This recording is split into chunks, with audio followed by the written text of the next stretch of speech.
Good afternoon, everybody. This is Patrick from the Poison Pen Bookstore. We're here with another of our virtual events, and really excited today to see two good friends. And we're here to talk about Ben Winter's spectacular new book, The Quiet Boy. Yeah, okay. It's funny. Thanks for everybody for tuning in. We had a little kerfuffle yesterday, but it was funny. Let's see. Here, don't worry. Actually, this is kind of apropos. It's funny, Ben, Duane and I were talking about, well, since this book deals a lot with the theme of absence, you know, maybe we could just talk about it, and we could have an avatar of Ben, like walking around in a circle behind while we're doing the program. That would be very good. Just like a wind-up toy of me enacting the horror at the center of The Quiet Boy. That would be great. That would be good. Never aging, never eating, never anything. You know, doesn't pee or poop. Just like yeah. But for those of you watching, let's see. Ben will kindly sign a batch of books which just got to him recently, and I'll go ahead and put a link in the comments field. So if you'd like to order a signed copy of The Quiet Boy, this is my advanced, well-read, coffee mug stained advanced reading copy. But you know, Ben's been a big favorite of mine for a long time. One of the most inventive, original writers at work today. Last Policeman trilogy, Underground Airlines, all kinds of great stuff over the years, young adult fiction. And I'm also really happy to see my friend Duane Swierczynski here again. And I always butcher your last name. I hope that was vaguely close. You got it perfectly. That was great. Really? Yeah. You nailed it. Well, it's always good to see you, man. And I really appreciate you joining us today to do the heavy lifting on talking to Ben, which I'll hand over to you mostly, but I do have I'm sure some comments and questions that I'm going to toss into the pot here. But for those of you watching, which is everybody, of course, we did this is sort of an encore presentation. Yes. We had a really fun event, 6 weeks or so ago, a month ago, for this wonderful anthology, Speculative Los Angeles, that Denise Hamilton has put together. And I gave Denise a very fond ribbing on Facebook, because man, she took that show on the road in the Los Angeles area. And you know, each day or each week there was somebody else signing. And I said, folks, that's how you sell some damn books. It's true. She showed up at my house with a box full of books in the trunk one afternoon and just had me sign for 45 minutes. And she drove away again. It was like a paramilitary operation. She, I'm here. You want to sign these? Let's take a picture. And then she was gone. Amazing. Right. Absolutely. Well, Duane, I'll go ahead and hand it over to you for the moment, and then I'll pop up from time to time. I'm super happy to be here talking to both of you. And Ben, you know, Ben and we actually met, I want to say 10 years ago at the Edgars briefly, because, you know, and we should have met years ago because we both lived in Philadelphia at the same time. Yep. For like the same publisher. Yep. Yep. We really should have collided, but we actually met here in LA, which is just wrong, right? How that happened. And the thing is that I've known of Duane, and we've had mutual friends for like Duane said, like a decade. And then we had lunch finally here in LA. It was like late February. And I was like, I really like this guy. I think we're going to be good friends. And then there was this pandemic. Exactly. And then I haven't seen him since. It's like, it's a friendship just evaporaed. So it was a bromance then ruined by a pandemic. That's like it was hard. Like a rom-com horror movie. Yeah. But no, I should hate Ben, because, you know, the highest compliment you pay to the writer is like, wow, I wish I thought of that idea. Gotta hate that guy. He thought of it first. And in pretty much every book of Ben's, I feel that way. It's like, God damn it. Why this guy? But I love Ben, and I love Ben's work. And this book, God, you know, wow, it blew me away. Because I'm not, honestly, legal thrillers are not my go-to. I mean, they're fine. I admire them. But I can't say it's my first reach. And Ben has this wonderful gift of like combining, you know, several genres into, you know, kind of a weird souffle that all not only makes sense, it's beautiful, and it shows you the capabilities of all the genres. So I should hate Ben. I adore Ben. This book is wonderful. It really is. I'm so happy because, you know, you're always nervous, like, you know, a friend or a bromance says, oh, read my book. Let's do an event. Like, okay. It's so wonderful when it's like you love the book. So this will be a joy. And I have two things to say. One is that I'm going to make, when the paperback comes out, put a weird souffle and then blurb on the back from Duane Swierczynski. And then also I have to return the compliment because I read, when we scheduled this event, I finally read your book Revolver, and I was astonished by how good it was. I love that. And I especially was angry at you because I labored so hard on the time jumping structure of this book, which we can get into. I have a question about that. Because Patrick, you've read it also. There are two timelines in this book, a sort of present and a past, but in the Revolver, there are three timelines. And I was like, mother, this guy, anyway, it's a great book. And I think that the construction is really cool. And there are very, very few books. I hope that this one comes close, but that really do that well. And I think Revolver is definitely one of them. Well, I gotta say, I have a question later about that, but honestly, your timeline jumping was seamless. I didn't feel, I know it was happening, but it was how the book is meant to be. And I've read other books where it's like it jumps in times. It's like, oh, this feels forced. Like, oh, we better do this information here now. And it's but let's go back to actually, I'm dying to know. I know that novels never come from like one idea. It's usually a few ideas that collide. And I was hoping you could walk us through like what were the inspirations and ideas that collided in your mind and created this. Thank you. Well, first, let me just quickly, for those who haven't read it, I know there are probably still a lot of people who haven't read it yet because it just came out. It's new, yeah. But like, basically, hold on, I'm trying to get my dog to relax. It's funny because this book is called The Quiet Boy, and the whole time I've been doing press for it, it's like he's like the loudest boy. He's not being loud right now, but he's being a pain in the tush. Hold on, brother. The noisy boy. Yeah, the noisy boy.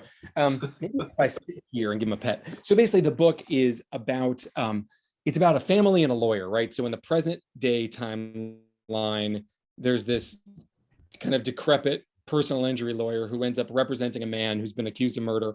And in the past, like 10 years ago, it's the same lawyer. He's a much more joyful, happy character. He's representing the same family when their son goes in for what should be a relatively routine surgery and ends up afflicted by some completely bizarre ailment. And so it takes a while for us to understand the relationship between these two timelines and what the deal is with the boy. That's what's at the center of it. What's going on with this boy? And it's either a neurological disorder, heretofore unseen, or I don't even know how to describe it, a sort of supernatural infestation kind of thing going on. And I was thinking about this question of like where this book came from, because it was sort of a long gestation. You know how it is, like some books, you have an idea and you just roar into it. This one I sort of slowly was thinking about for a long time. And in fact, Golden State, my previous novel, came in between. Like I started this book after Underground Airlines, and I kind of put it aside, and I read Golden State, and I came back to this, and the idea had evolved and changed. But the original impulse, I think, came from a book that I read by Andrew Solomon called Far From the Tree, which if you haven't read, I think it won the National Book Award. It was a nonfiction book, and it's this massive book where every chapter is about a family that has a child that is somehow either grievously ill or somehow completely different from the family. So there's a chapter about dwarfs and kids who are born with dwarfism and how the parents deal with that. There's a chapter about deaf children. There's a chapter about gay and transgender and just families trying to figure out how to deal with a kid that's so different from their expectation. Yeah. And I found the book to be, he's such a great writer, and it's just a very moving book, and it really got me thinking about family and about how families deal with children who throw them for a loop in some way. And I sort of, that took me down a kind of rabbit hole of thinking about my own family, and somewhere in there is where this idea came from, basically. Somewhere in there. Wow. I mean, because, it makes a lot of sense. Because one thing that spoke to me was the beautiful thing is, it is like, in some ways, a legal thriller married to a really great X-Files episode. And don't take that the wrong way. It's like, it's so well done. But what makes this— No wrong way to take that, Duane. There's no wrong way to take it. Thank you. What makes it beautiful is that because it is like a family. It's a weird family of both origin and creation, because there's a lot of different kind of family units here going on. And I was just really impressed by that. And it's what actually, honestly, what makes it so alive and wonderful. So that to me, I guess, we all know that, characters are key with these things. But there's one character I truly love is, Reuben the rabbi. He's just like, I love them all, and they all have their, but Reuben, okay, where did he come from? Because Reuben. I love that guy. Thank you, Reuben. So Duane is talking about Reuben Schenck, who is the son of the he's lawyer. the kind of the co-protagonist.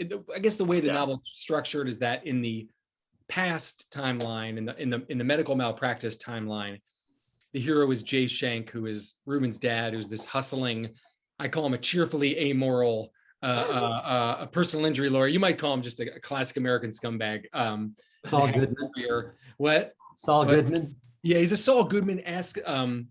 Jonathan Ames was nice enough to compare him to like a Willie Loman. He's just like, he's a hard worker, you know, like but then Ruben is his son. And in the past timeline, Ruben is like 12, 14, I think. He's 14. And then in the present day, he's a young man in his early 20s whose life is just, he's not gotten started. Like when we meet him, he is working at a salad restaurant. Like it's called Killer Greens, but it's like a Sweet Greens, you know, where you go up and you order your base and your protein and he chops vegetables all day. That's what he does. And he has no real ambition or understanding of himself.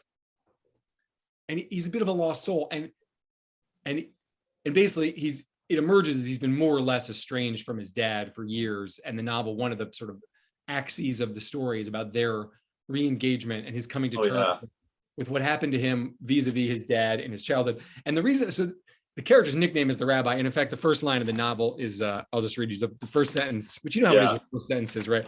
The phone was ringing at the Killer Greens, but what business was that of the rabbis? And like, I really want there to be just a little bit of that dissonance when you're reading the book of like, wait, is this a rabbi that's working at a salad restaurant? Like, I don't understand. Right. And what it emerges is that he's also, although he is Jewish, he's Asian, he's adopted. And so when his coworker, who she's the kind of person who teases everybody, when she finds out that he's Jewish, she thinks it's the funniest goddamn thing. And so she starts calling him the rabbi. And so that's his nickname at work. But then over the course of the novel, hopefully it becomes his sort of private detective nickname for himself. When he becomes a PI, sort of accidentally, he starts to call himself the rabbi in an almost unconscious, like, okay, I'm going to accept the fact that I'm kind of cool. And this is my kind of cool, interesting, like the rabbi. Like, so when there are moments where he's on the hunt or he's like, he finds a weapon or he's like, the rabbi, it's like, it becomes a kind of totemic thing. Yeah, totally. So I guess his growth, hopefully the arc of that character is from someone who has no real, whose identity is a bit of a mess because from the way he was raised and his dad kind of did a number on him, as all of our dads. My dad is literally here right now. My parents are visiting for the first really? time. So You gotta bring him in. but you know, our dads, they can't help it. You know, we all have a complicated relationship with our dad. If we're lucky enough to have one, and I am. But Ruben, his dad is a force of nature, and he's this ball of energy, and he's always working, and he's always talking, and he's always loving everything. And Ruben is like, he just wants his dad to slow down for a minute and just love him specifically. You know what I mean? And it's like, So the novel is about his journey toward a sense of himself and a sense of comfort with his past and with his father. I do love the contrast of the past, the younger Ruben, with the adult, the young adult Ruben, which is pretty striking because it kind of does parallel how we all grow up and kind of think, your parents are amazing, they're gods when you're 12 or 14. When you're older, it's like, these guys suck. They are awful. My God. It's this great, wonderful, real thing. And it's also, to me, I thought it was a very sly way to give an origin story for a fantastic private eye. I mean, I almost have to ask you, will this guy go on? Will you return to Ruben? I don't know. I'm bad at sequels, man. I know. It's funny that I love that question. I love the idea of writing more Ruben. I do love Ruben. And like, this novel was a lot of pushing for me, pushing into new kinds of writing, I guess. And like writing the scenes with him as a 14-year-old and Evie, who we meet as a 12-year-old, and they flirt with each other and they have like a little crush on each other. And then we meet them as adults. And like, they think there's a genuine kind of like love story. And like, I've never done anything like that before. My fiction is I guess in the last. Oh, you've done that before. I mean, you've done relationships and loving relationships. You've done that. But it's a little different. I guess that loving relationship is very noir. Like this relationship was like, it's a little bit of a meet cute and then a re-encounter and like the stakes have changed. And I don't know. I found that to be really pleasing and kind of exciting to write that kind of stuff. And it was part of his journey back toward a sense of himself is that, he's like, this girl's really hot. And I think she's into me. I'm like, what the heck? So like, it was really pleasing. Well, speaking of a lot of doubles too. Sorry. A lot of what? I was just going to say, Duane, didn't you find that there were a lot of kind of doubles throughout the book, two fathers and sons? Totally. Really enjoyed that aspect of it. Oh, thank you, Patrick. Absolutely. It was interesting. It was like, it's that thing of once you discover a theme or an idea, you didn't even necessarily, you guys are both writers, like when you go into a store, it's like you don't necessarily know what you're going to find there. Like you have some sense of it. And with this, it was about like, okay, the kid's gonna, all I knew going in basically was like, there's going to be a kid who's screwed up, and there's going to be a big question the whole time as to what exactly the nature of it is. And then there's going to be the parallel timelines. That was what I wanted structurally and story-wise. But then the stuff about fathers and sons and about mothers and sons too, because the mom of that poor kid she's central too, but all of that develops. And then once you feel it developing, you kind of grab onto it. What else do I want to do with this? How else is this? Where else can I tell this same story in a different way? You know what I mean? Yeah. To Patrick's point, I mean, it's a story of two families, right? Both are grieving in very different ways. They both lost something essential to their unit, and it's just how they all deal with each other is pretty fascinating. I mean, I believe as I get older, I get more softer, and I just think that stuff I love. It's my catnip. I think like God, he nailed it, and it's really. I mean, of course, I was there strapped in for the cool otherworldly Ben Winters stuff, and that's what I come for, and you deliver beautifully, but it's also enmeshed with this really kind of big idea. I won't even go near that because I don't want to ruin it for anybody. But I do want to roll it back and ask about, the two levels, the medical research. My question is, was the medical research difficult, or was it difficult and depressing? Which one? It was difficult. It was depressing for sure. I don't know. There's a couple books that I read. I read a book. I wish I could remember the name right now, but I'll find it and maybe we could put it in the chat or something. But it was a memoir of a young woman whose brother had been in a terrible motorcycle accident and ended up in a persistent vegetative state. And her memoir of growing up in the shadow of that event and her parents having to cope with it and it becoming so much what her life was about. And loving her brother. I mean, it makes me so sad to think about it, but like just loving her brother and spending time at his bedside. And there's a scene in the book, a couple scenes where Evie is like, everyone's like, what the fuck's going on with this kid? And what are we going to do? And she just walks behind him in circle. Like he walks endlessly. That's what, he's frozen in time. He just walks and she'll just walk behind him. And there's a part where she's like, what if he just wakes up? What if he just suddenly turns to me and winks? And it's like, the whole thing's a joke. Just don't tell anybody. Like those sorts of, so I did a lot of reading about that experience and the medical stuff. I am lucky enough to have a first cousin who is a professor of neuroscience. And she, great. She teaches, her name is Stephanie Simon Dack, and she teaches at Ball State in Muncie, Indiana. And she's a fucking genius. And like, she understands this stuff. And not only does she understand it, she loves it. And and that is, for my money, when I'm writing a book, my favorite thing is calling people. I love calling people. Yeah. Tell me everything you know about whatever. And it started with Last Policeman, where I found an asteroid guy really early on. Funny. And the thing is that people love to share. If you spend a lifetime learning about something, they love to talk. And sometimes people are just waiting for someone to call. I mean, like, I'm a novelist. Tell me everything you know about life insurance. Or, you know what I mean? Once there was a guy, when we lived in India, we were redoing our driveway, and I was writing World of Trouble. And there was a guy who came to do the driveway. And I was like, hey, if I wanted to dig a bunker in my garage and cover it over with a cement roof, how would I do that? He was like, well, I'm glad you asked. You know what I mean? Like, so I think funny. All the police, but like, so with this one, I talked to Stephanie forever about different neurodegenerative diseases and the different ways that the brain the different sort of sectors of the brain and what can happen if different things happen to them. I tried to sort of come as close as I could to an illness that was real, so that I describe it with terminology that was real, even though mine is invented. And it's sort of like with The Last Policeman, where I went to the asteroid guy and I was like, basically, I want you to describe for me what the science would be if an asteroid did come. Right. How would that work? And he's like, well, there isn't really any such thing, but I can get you close. He's like, I can get you your asteroid. And with this, Stephanie sort of got me close. And it has to do ultimately with mad cow disease and the different, it's called a prion disease, where something can, kind of thing, a microbe. See, the science just flies out of my head. I finished the book and I just forget everything. But like it flies in one's brain and then lie dormant for years, and then something can activate it, the trauma of a surgery. So anyway, Stephanie was amazing. So the medical stuff, there's a lot of law stuff. I talked to a ton of lawyers. That too, the law stuff was equally impressive. Like, me kind of felt like, it reminded me of of Michael Crichton stuff, where it's like, you know, you're learning a lot, but it's also like, it feels effortless. It feels like, oh yeah, it's that revelation of like, this is cool shit I should know. Sorry if I cursed. But cool stuff I should know. But it's like, you know, but it's delivered in such an entertaining way. I feel like, oh, I'm being taught something cool, you know, whereas the science class, I fall asleep. And you know what the secret is? And you know this already. It's all character, right? It's like you can't just, as the omniscient narrator, be like, explain the science. It has to be Schenk being like, no, fucking tell me again. I don't understand. Tell me again. So that you're learning it along with someone, or you're telling it along with someone. So the audience, the reader is invested in the character's journey, and along the way, you're getting that information in there, so that they don't even realize they're learning it.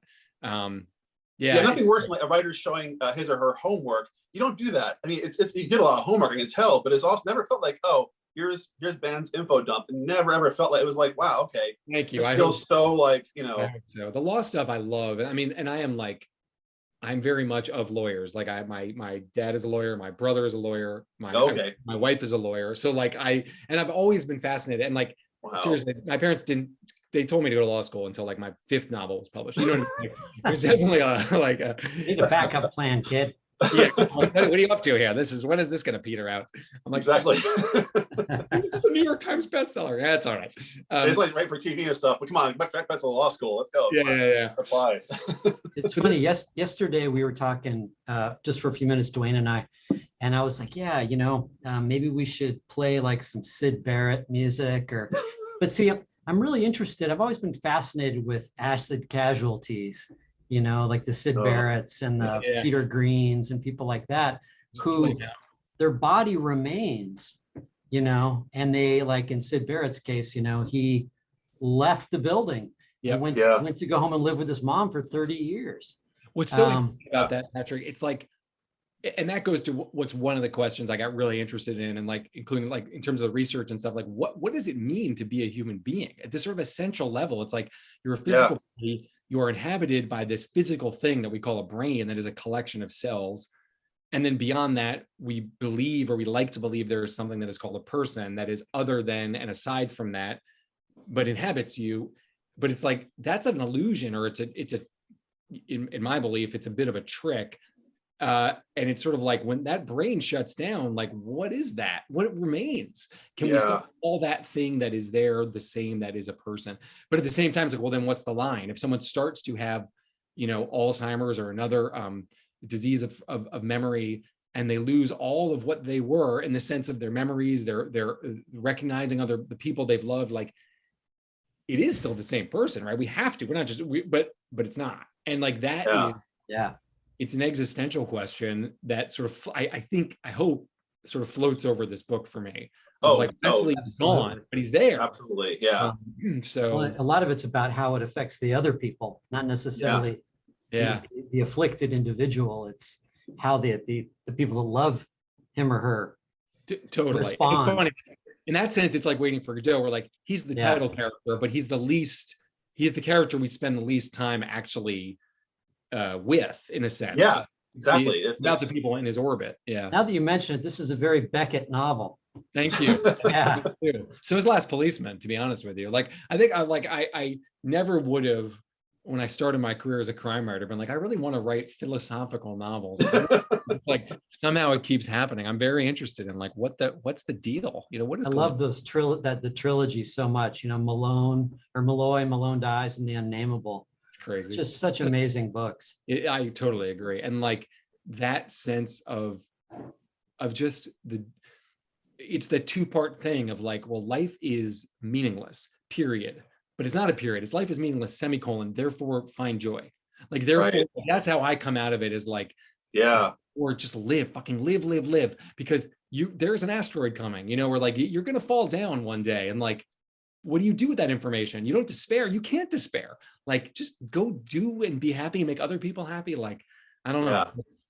That brings back to a question I had, but about a lot of your books, they are a blend of different genres. You cross about a crime writer now, which is like you are, but you're also a lot of other writers too. You're wearing different hats, which is what I love about your work. It's truly, to me, makes it fresh, and it's the big ideas I'm always craving for. And my big problem with, some crime novels, like it's great, technically brilliant, but it's same old, same old. You're reaching for big questions here. And I wonder about, was that a plan to, smash genres, or that's where your brain goes? And is it hard for you? Is it hard to like convince our mutual editor or previous editors, hey, I have this crazy idea?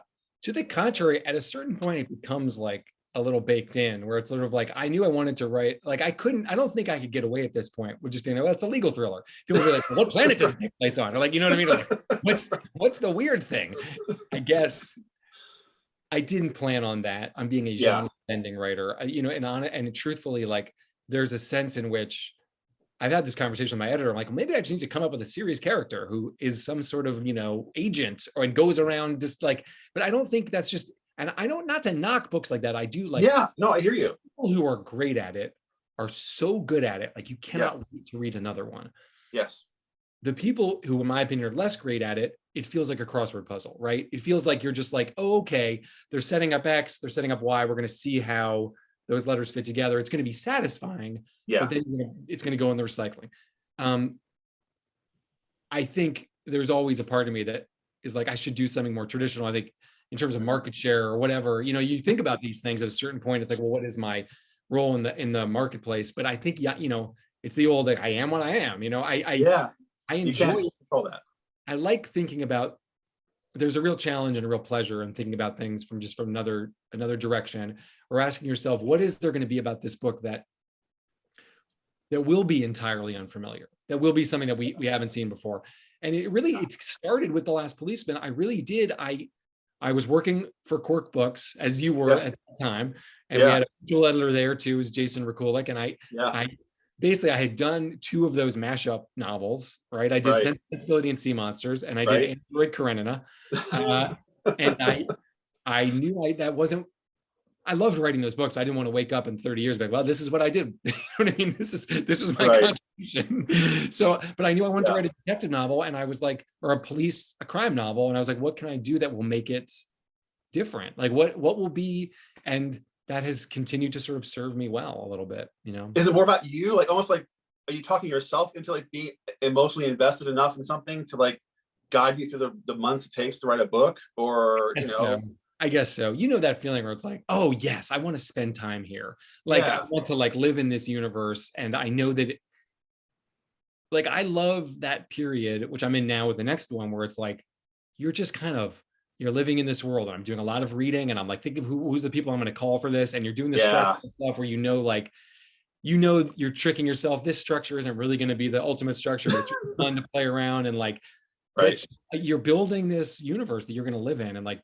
so I think it is a question of like, what am I going to find that joy in for this time, Speaking of structure, it comes the of course, the ultimate timeline question. I'm very curious, because I mentioned I did a book with a few timelines. I was very impressed by how you handled it. How was it? Like, how much of a headache or non-headache was it for you?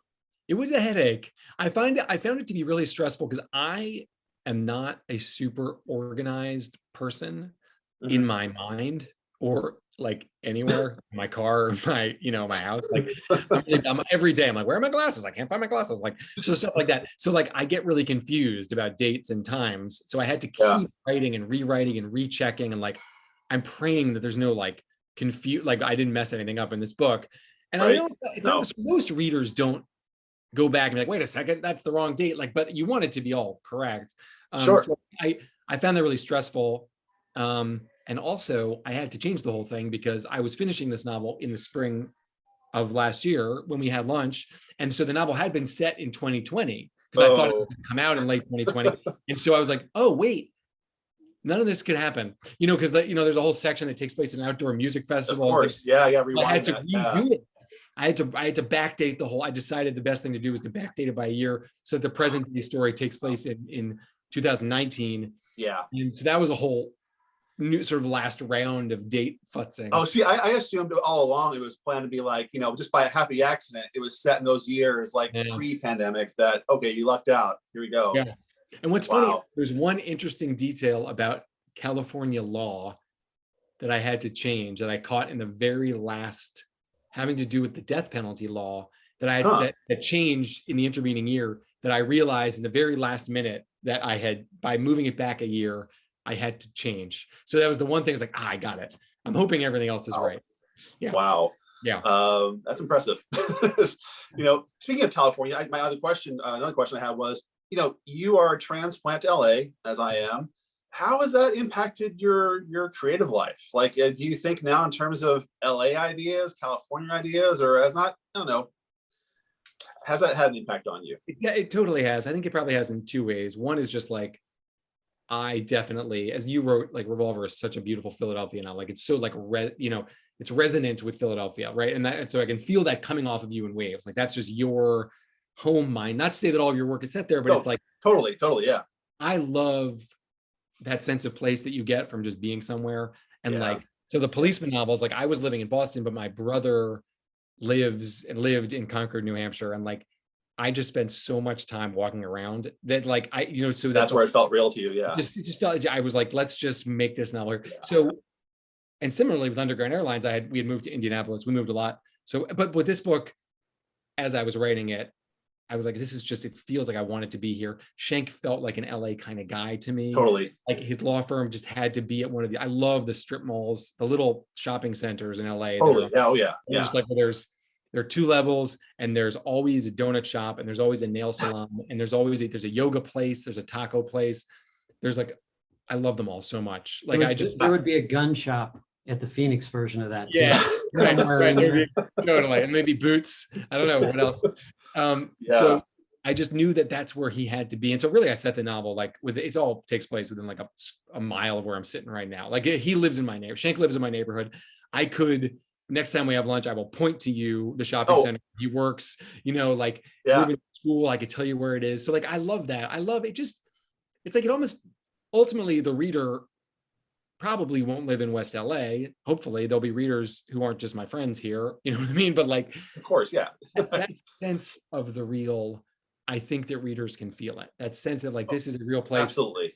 That, and I really like that. It makes it more fun. And I think so that's one answer. And the other answer is, I think since I've been here in LA, I've been working not nonstop, but here and there, I've done TV stuff.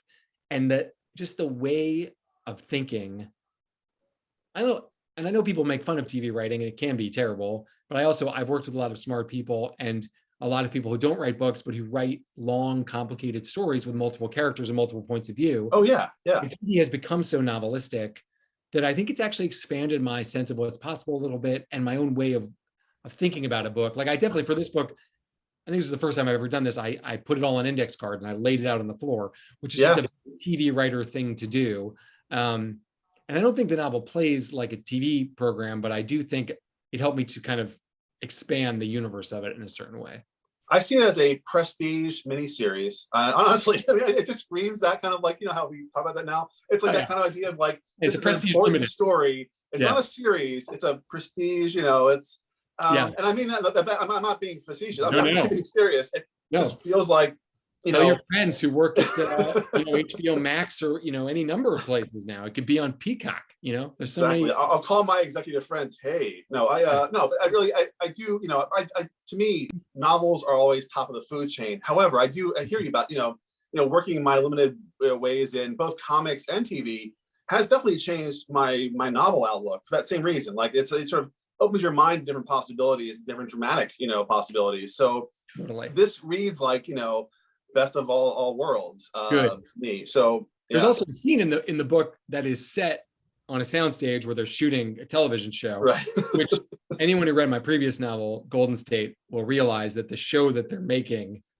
is Golden State. There's a scene from Golden State that I've recreated as a TV. That's hilarious. That's great. Yeah, just for my own personal enjoyment, 100%. And the actor, you gotta do that. Well, you got to do it, right? Just so that someone will send me an email a few months from now, and I'll be so happy that they do that, And it's funny. Speaking to you mentioned like you within a square mile of where you live. It's like you all the see. I could see that. Even when I was living in Philadelphia, when I read LA novels, I was the dork who would look things up like, oh, where is that? Oh, that's real.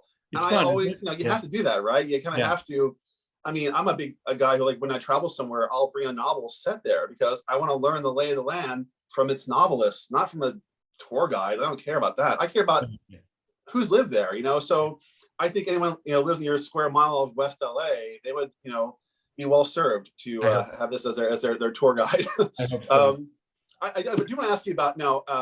Well, Bob Dylan, but well, that was yesterday. We can't do that anymore. But no, I know. I know. There's a lot of Bob Dylan in this book. There is. I love it. I mean, I'm embarrassed to admit I came to Bob Dylan late in my adult life. I was one of those guys who like, oh, he's whatever. But I now I realize he's genius. He's God. He really is. Too late.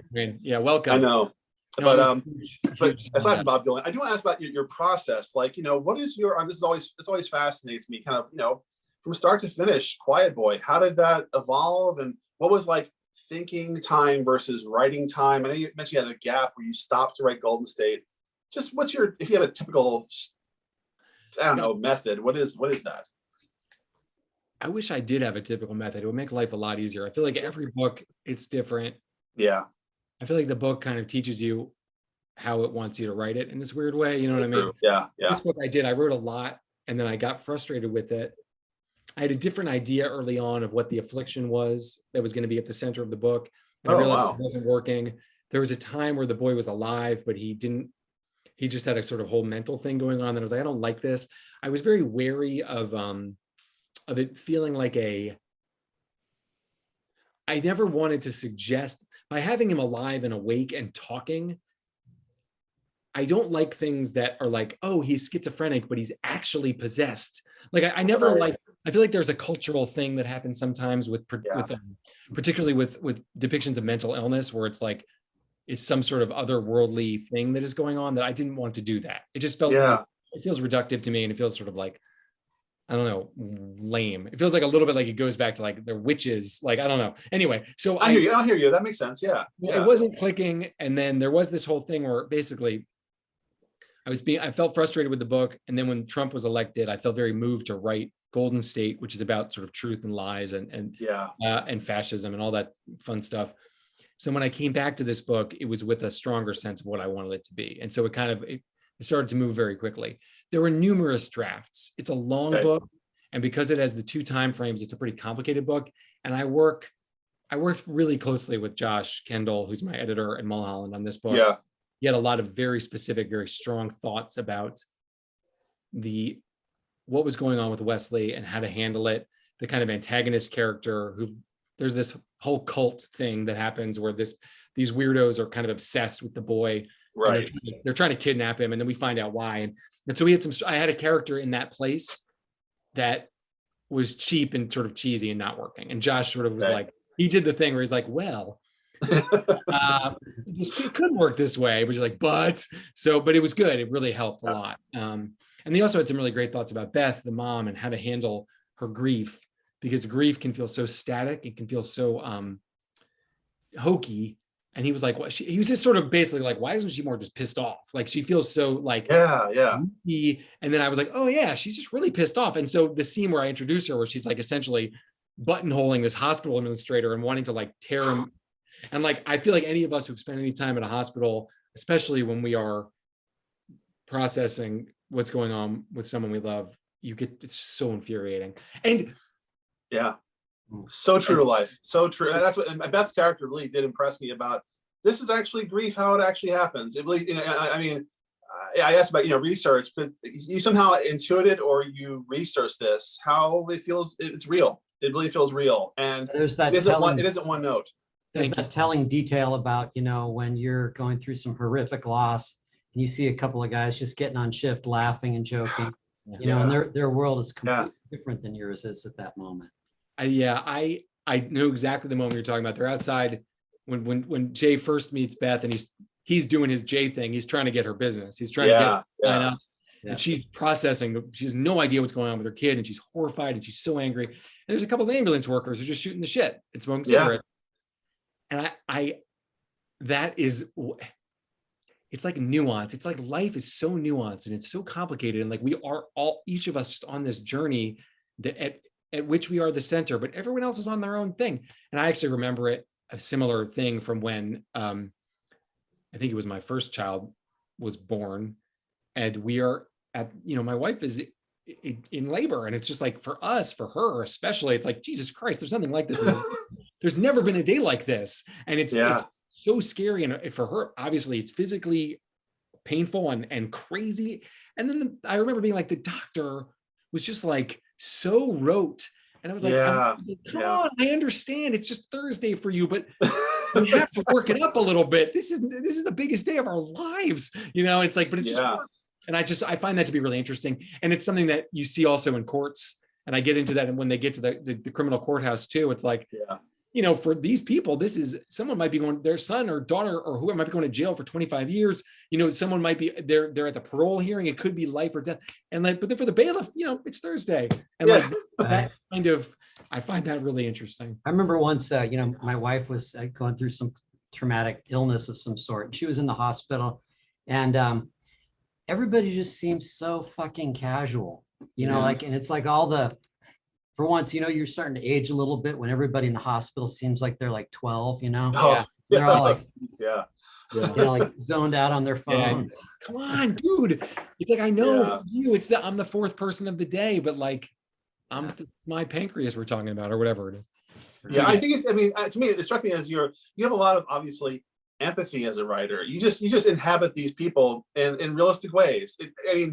There is no cheap moments, and you and I, all three of us as writers know those cheap moments, right? Oh, that's a rote response, like, but as Patrick mentioned, like, that moment is wonderful. It's like you feel like there's a pane of glass that separates you from the rest of the world when you're like enveloped in a happy moment, a horrifying moment, whatever it is. It feels like, okay, I'm going to remove, and you make that. Even the quiet boy himself is fighting a secret war that we have no idea, and that's wonderful. All your characters doing that. And they're both quiet boys too. That was another thing I wanted to bring up. Which one is the real quiet boy? Yeah. Thank you. I think that was Josh who first said that to me, that Ruben might be the quiet boy. I'm like, he's a quiet boy. He is. And was your title the same throughout? Did you have that title? Multiple titles. In fact, so this book started, when this book started, it was called The Prisoner, which again, it's the stupid Easter egg thing, but in Golden State, because I was working on this book, in Golden State, which is a book about a world with no lies. It's illegal to lie. And so fiction is illegal. And at some point in Golden State, someone discovers, it's like Samizdat, someone has a secret as a novel in their house, and it's a big thing. And that novel is called The Prisoner. And it's basically this book. It's but anyway, so that it was called The Prisoner. And then Mulholland, the publisher, they didn't like The Prisoner because of the famous television series. And I pushed back on that for a little bit. And then I kept changing the title. I changed it like 100 times. For a while, it was actually called Nobody Feels Any Pain, which is a Dylan quote that comes up in the book. But that cumbersome. And The Quiet Boy, I can't remember. It might have been Josh who suggested. It might have been me. We're like, oh yeah, that's it. That's the title. So I do love it. I love the cover. I think they do a great job of the covers. So have you noticed that everything? Sorry, Patrick. I was just gonna say, since before we let Dylan go away, let's just nerd out on Bob Dylan for a minute or two. Yes. What are your favorite eras of Dylan? Oh, Patrick, you don't want to. So I have several favorite eras. So actually, surprisingly, I'm a huge fan of the Christian period. What? I know. It's weird because I'm Jewish. I'm Jewish, first of all, but like I love some of those songs so much. And actually, the original title of The Last Policeman, speaking of titles, was Slow Train Coming, which is the title of the first of those albums. And beautiful. And it's about Judgment Day, right? It's about the Messiah coming, but it's also just about, for me, it's about the fact that we're all going to die one day. And what I find so remarkable about those albums, despite the fact that his songwriting is not at peak, and he's also obviously singing about something that I do not connect to personally, I just love someone doing something with so much passion. There's so much passion on those records. Like, he cares so fucking much about what he's singing. Like, I find it really moving. So I love that era. I love the 90s stuff. I love Time Out of Mind. I love Oh yeah. Yes. Albums are, and actually this one that just came out last year. Yeah. In ways, like, I remember. I haven't heard it. Oh my God. It was So early good. pandemic. It was like right at the end of March. It was like, oh, Bob Dylan just dropped a single. And it's a 13-minute murder ballad about the death of JFK assassination. It's like, oh yeah, I forgot. Dylan lives on another planet. But but like, and yet somehow it felt so moving to me. Like, I don't know. Yeah. What's your favorite era, Patrick? Do you have a favorite? You know what's funny? I really like Oh Mercy is one of my favorites. Mm-hmm. That kind of spooky Daniel Lanois production. Sure. And, There's crickets on that album. There's literal crickets in the sound design of that album. It's funny. I was just listening to an interview with Lanois, and he was talking about how they saw that as a nighttime record. and they Totally. only recorded at night. Yeah. In New Orleans, you know, and that makes sense. But I like the more recent stuff. It's funny. I love, you know, Blood on the Tracks and some of that stuff. How can you not? But Yeah. musically, I mean, I love his lyrics, and I like that as he's aged and gotten more reflective, the lyrics have gotten, I don't know, I'm just connecting with them more. Totally. And but the Yeah. musically, I saw him a couple of years ago live here in Phoenix, which is the only time I've ever seen him. And the band was so unbelievably good. His band is incredible. And He I just think kind of staggered around and Yeah. staggered around and picked up the harmonica and played Yeah, it. he doesn't talk either. There's no he basically stopped talking at a certain point. He's like, I'm not going to banter anymore. It's just all the songs. He'll say thank you maybe once. It's incredible. I like how he deconstructs and reinterprets his own like big hits. Yep. I respect that, you know, because it's like people hate him for it. You No, know? but he's not going to be a museum piece. I think he decided like, just not. Oh, This actually goes to your question earlier on, Duane, about like what kind of writer, you know, it's like, I like that every album, he's just like, it's going to be its own thing. It's like, you know, Elton John, or God bless him, but like, he's been making the same album. Like, you know, he had a couple like, sure. Yeah. and there's this famous guy, because, you know, Billy Joel quit recording. He was like, at a certain point, he's like, I can't write the same kind. I'm not as good a songwriter anymore, so I'm going to stop. And Barely Elton John was like, why would you stop making albums? And Billy Joel was like, why would you keep making albums? Like, you know, like you have plenty of money, you know, that quality isn't the same. But like Dylan, I think was like, I want each thing to be its own thing. I want it to be interesting for me. And I think that his listeners, the people who love him, are like, I'm just going to go where he goes. And I'm going to trust that even if it's nothing like the last thing, Yeah. I'm going to like it because I trust his intelligence and I trust his spirit. And it's like the same, like Elvis Costello, who I also just super love. It's the same things. Like he's just on a journey, and like Tom Waits. Exactly. Like if Blood Money is so different than like, you know, the 70s stuff, but like, I love it all. And Same so here, I want to be that kind of writer. Like, and whether or not people come along with me, it's like, I'm just, each book it's kind of its own universe, but hopefully there's something that connects it. That's just like, well, it's a Ben book, and, you know, like it or leave it. It's, you know. Yeah. Yeah. I mean, even like Dylan's outtakes. I remember 5 or 6 years ago, they released an outtake, a different version of Visions of Johanna. It was like, it felt like, oh my God, this feels so modern. It's so like psychotic and chaotic. It's like, this is written for now, not 1966, whatever, you know, Blonde on Blonde. It's like, wow, what is this thing? He just like tucked it away, it felt like, until like we were ready to hear it. That to me impressed the shit out of me. You know, so we mentioned Revolver before. That was like his one song, It's All Over Now, Baby Blue, was like a huge like psychological and spiritual influence in that book. It was like, it just sort of, this is what the book's about. This is like, I feel this book because of this song. Awesome. That's and awesome. That's like, I don't know if you guys, you know, build like playlists for your novels or for story. I do that all the time. I have to have a soundtrack that puts me like, it's shorthand for putting you in an emotional place of a certain late 60s and 70s music in that novel. I remember. I bet I would love to hear your playlist for that. Oh, I mean, I just soaked in it because I felt like I have to time travel somehow, right? So I want to time travel. To me, the easiest way to do that is music. I'm back there, you know. What was your Canary playlist?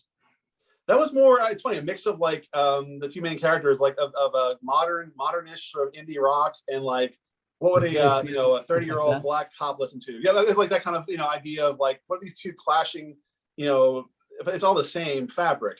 Philly is a very, you know, musically rich city, so I just leaned into that and tapped into that. You know, have you read that one, Ben? I have not actually. Oh man, that's such a great Canary book. More recent than Revolver? Or is Canary older than Revolver? It's a previous book, yeah. It's the one that came out. It's 2000. They came out back to back, but and it's sort of, Revolver is almost a sequel to Canary, kind of. There's some characters who carry over. I didn't know that. Like you, I'm sorry. I didn't know that. I sort of resist series. Like kind of my first books for Mulholland were a series, but my idea was to burn down the series as it was happening out of perversity. So I'm not a good series writer. I sort of did that with Last Policeman. I was like, oh, that's a great character. I guess I'll just destroy the world.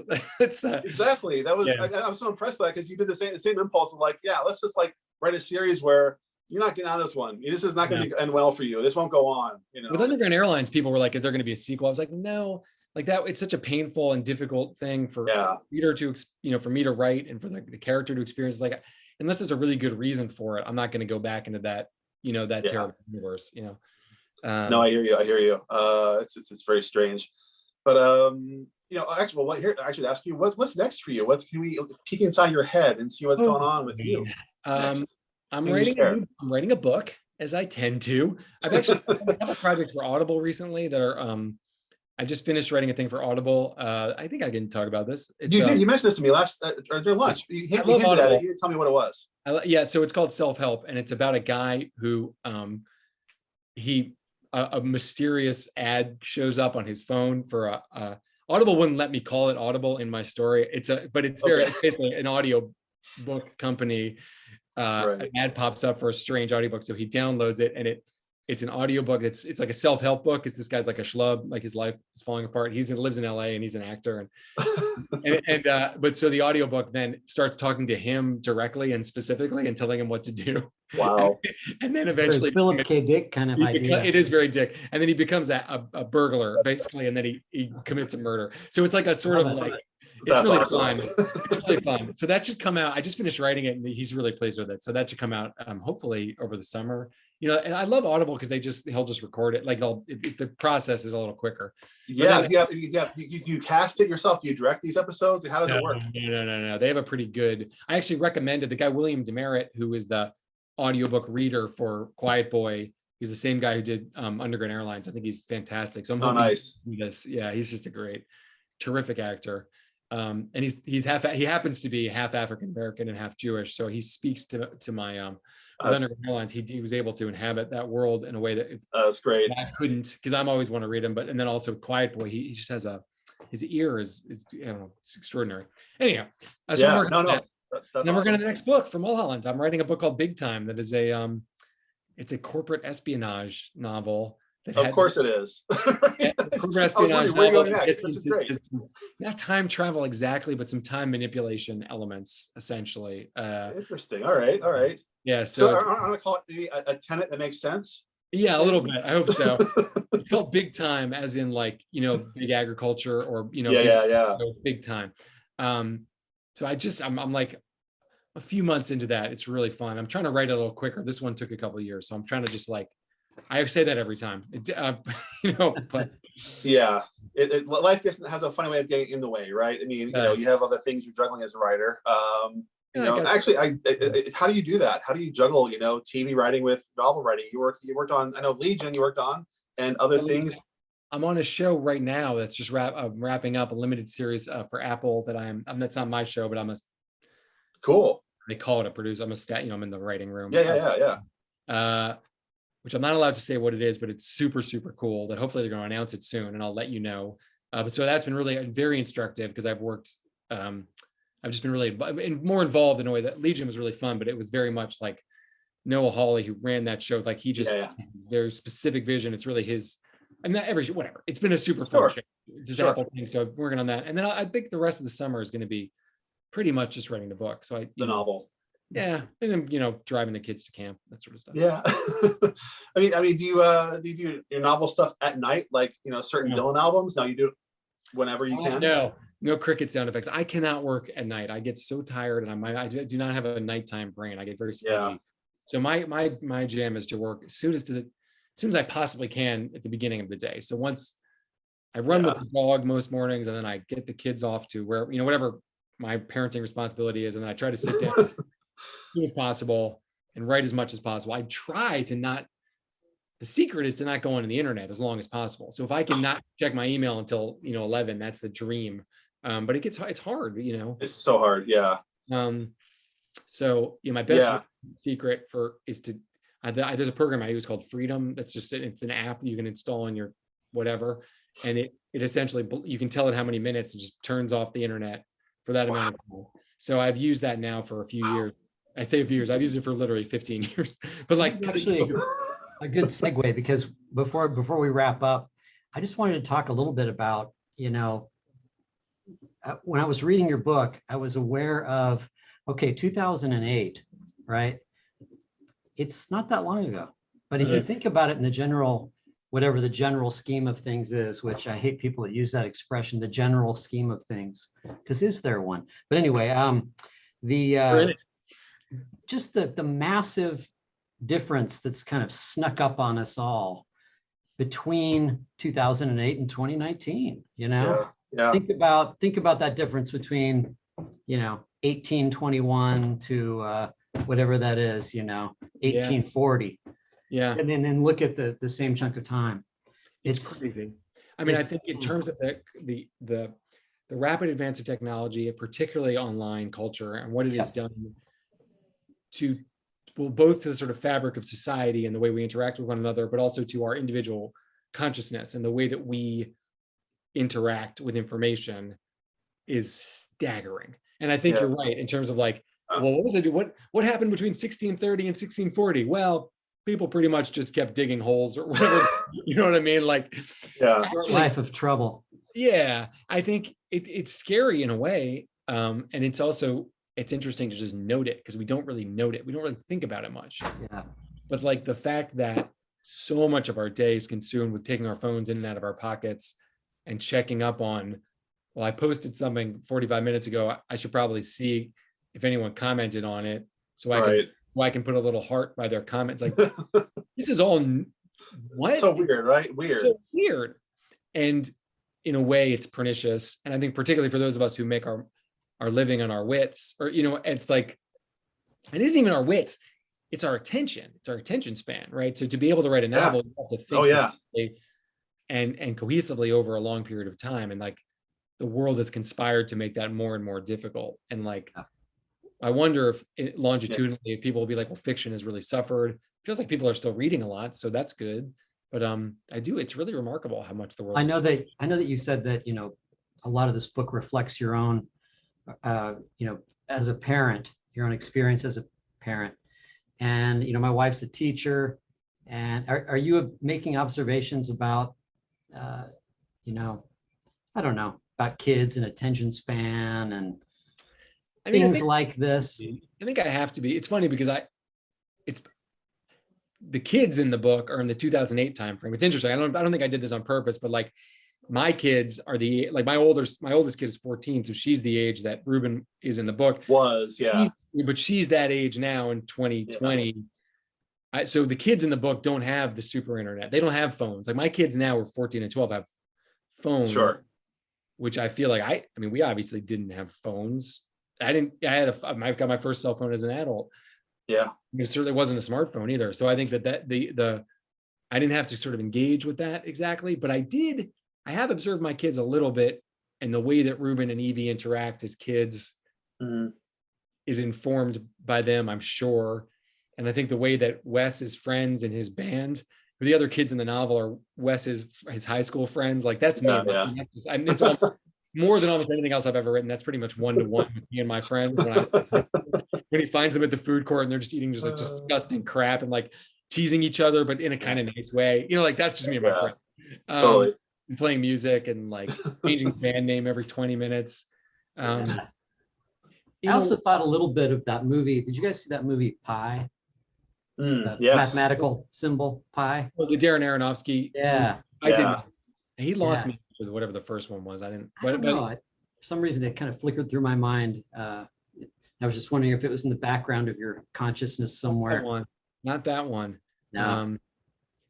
I was going to say, in terms of my friends, I think this book has more of me in it.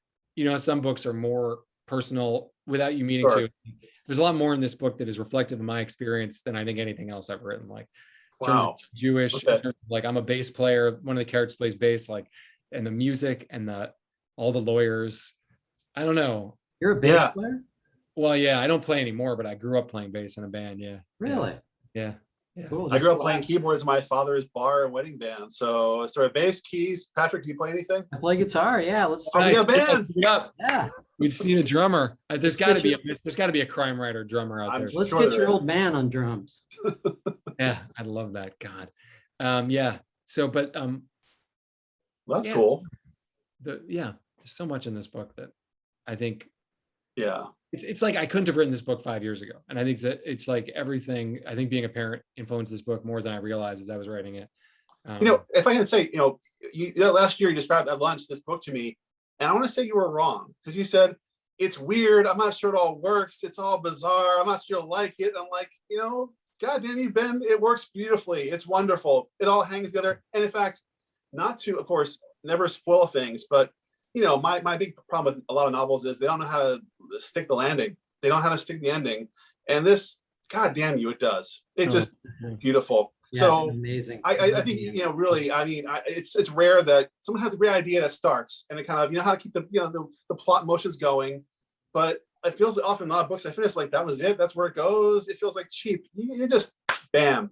Thank you. I won't say what it is, of course, but man. Labored over the last scene a lot. And I still want to have lunch with you and talk about ending because it's like, God, that's and so there we can do it now, man. Masks off. Yeah, yes, right. Yeah, but we'll go back to origami. Yeah. I think it's funny. It's just like, if you get down to it, it's like, yeah, I just like being in Ben Winter's mind for a little while. Yeah. Yeah, I don't know. I wish I could not be in Ben Winter's mind. Yeah, or Duane's mind, Duane's twisted mind. I do. Yeah, the mind that produces Severance package and expiration date. You want no part of my brain, trust me. You want no part of it. You got to get you writing novels again. Come on, man. Yeah. I am. I'm working on one now, and it's actually I can't announce this officially, but I may be back with a certain publishing house that Ben knows very well, and we all know and love. And is there a drive in Los Angeles that is associated with that name? With what name? Mulholland.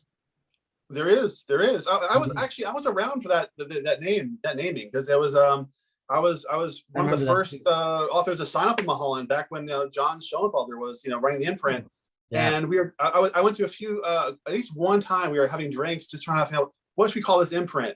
And I have like all kinds of awful names. And at one point we were talking about he loved fascinating movies in Hollywood, and Mulholland kind of came up. That was his idea. I can't take credit for it, but it was definitely him. Great name. And it was, it sticks. And God, when I was promoting my first books from Mulholland, I did a very dumb thing where I drove Mulholland Drive. Someone mailed me a camera from Mulholland, a Little Brown, and I drove while holding a camera drive. It's like, that was stupid. I could have died. I should have done that, but it was for promotional purposes for a book. So sure, right? I was just driving it 2 days ago to go for a hike. We drive up there all the time, and I think very fun. Oh, that's cool. Oh yeah, we're up there all the time. It's beautiful. Yeah. Well, gentlemen, thank you so much. It's been a really fun hour, and for everybody watching, we will have our signed hardcovers of the wonderful book, The Quiet Boy, very shortly. Please buy go this. From Poison Pen. And I'm glad you guys are doing so well. You're doing so many events, and I hope you're selling a lot of books too. Absolutely. Thank you so much. Yeah. And we're slowly moving into more open, in-person events and things like that.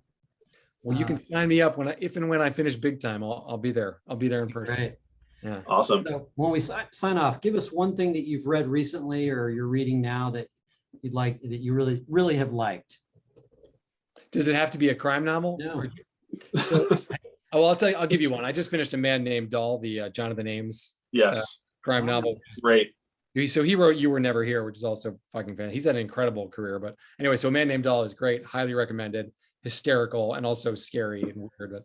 But then I read Biography of Mike Nichols that came out this year. Oh yeah. Which I was just, and I'm not a super Hollywood. I mean, I love theater and I love movies, and I was like, oh, this sounds really interesting. It was so great and so interesting.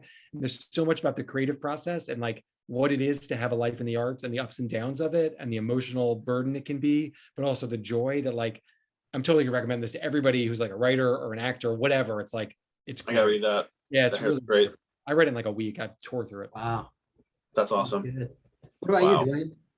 I just finished a book by Mick LaSalle, who's a San Francisco film critic, called Dream State, about movies in California. But it's not at all. It's not a dry rundown of every movie shot in California. It kind of captures for me the appeal and the horror of this state. It was why we're drawn to it, but also it's really smart kind of nonfiction, a bunch of essays about what's set here and why. It just came out, I want to say a month ago or a few weeks ago. What's the author's name again? Mick LaSalle, called Dream State. If you pardon my shorts here. Oh, here we go. Have you read The Mirage Factory by Gary? This is the book. I thought it was great. I mean, I just again, even the opening chapter kind of nailed. It's people come here on vacation and think, oh wow, it's sunny, it's warm, it's wonderful. I want to live here, but it's there's a flip side. It's almost like this sort of, here's the illusion. This is the dream factory. I don't know, it was a very smart take on an obsession of mine, which is you grow up, like I didn't grow up here. Ben, you didn't grow up here. It's this idea of like, we see these places in these movies, these, movies we watch as a kid, realize, oh, this is where the dreams happen. You get here and it's just you realize it's a very, a multi-layered dream, it's not all. I'm gonna read yeah. it. Have you read The Mirage Factory by Gary? Yes. I read the that one about, what was that? It was the one about like how religion, water, and film. It's about Mulholland. Yes. And Amy Temple McPherson and the guy who did, directed Birth of a Nation. And it's just about the movies. It's just about how Los Angeles came to be through all these crazy beautiful people and crazy machinations. A really interesting book. Yeah, it was beautiful. I haven't read it yet. I need to pick that up. Yeah, it's really good. Yeah. I guess I'll throw into the mix a couple of them. Yeah. Our friend Richard Lang has that new book out called Rovers. Yep. Wow, what a book. It's really good. I have the galley up here. Yep. It's same here. It's behind me on my shelf. Can't wait to read it. It's wonderful. And also there's a book coming. Do you guys know this really brilliant British writer named David Peace? Oh yeah. I do not. Yeah. 1974, 1970. Exactly. Ben, you got to check this guy out too. He has these series of books that he's written that are about a detective in occupied Tokyo right after World War II. Ooh. And the first one's called Tokyo Year Zero. So good. What is that book? It is a tour de force. Oh my God. And he's done another one called Occupied. I mean, they've sold like 5 copies in the States, but I will get crap for this, but David Peace is a coherent James Ellroy. I love Ellroy. Don't get me wrong. I'm just saying, like, I love Ellroy too. Struck by crime novelist lightning. That was quite heretical. I liked it. I know. I'm sorry. I love Ellroy. I worship Ellroy, but it's just David Peace has that kind of telegraph style that, like, it's tabloidy. It's unbelievable. The style is just drippy in style. Yeah. I'm gonna order it tonight. He has a new one called Tokyo Redux, which is coming out not for the summer, and I'm going to be reviewing it for somebody, I can't say who, but oh man. Is that like the third part of his trilogy, or is that a separate third part? Okay. Yeah. I gotta start at the beginning, right? All right, I'll start at the beginning. All right, guys. I think my dog just decided we're done. No problem. Thanks again, everybody. Awesome. Thanks, Ben. Thanks, Patrick. Thank you so much, Duane. Nice to see you both.